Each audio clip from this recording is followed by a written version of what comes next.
გარდა ამისა, კიდევ მახსენდება ის, რომ როგორც ვიწყებ მე საუბარს მაგალითად სტუდენტებთან, როდესაც შევდივარ სტუდენტებთან და პირველივე ლექციაზე ვამბობ, რომ თუ თქვენ აქ ნიშნისთვის ხართ, გულახდილობის ფასეულობას თუ აყალიბებ და შენ თვითონ თუ ხარ გულახდილი ყველასთან, არა ცდილობ რომ იყო გულახდილი, არამედ ხარ გულახდილი, რაც ძალიან დიდი განსხვავებაა, ხო?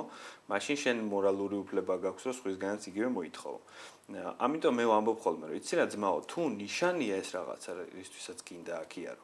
მაშინ არიარო და მე მართლა დაგიწერ ნიშანს. რა ნიშანიც გინდა. ოღონდ ამას ხო ხდები ალბათ გეტყობა ხოლმე, როცა ვამბობ, რომ გულისხმობ. რასაც ამბობ, იმას გულისხმობ. თუ სხვა რაღაცა, ოკეი, მაშინ მე მკაცრი ვიქნები.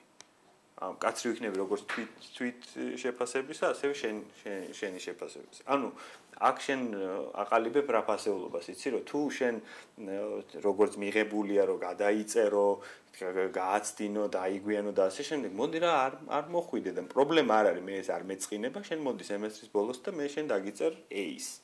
მაგრამ თუ შენ პროცესში გინდა რომ ერთად ვისწავლოთ, მეც ვისწავლო და შენც ისწავლო, ეს ცოტა რთული იქნება.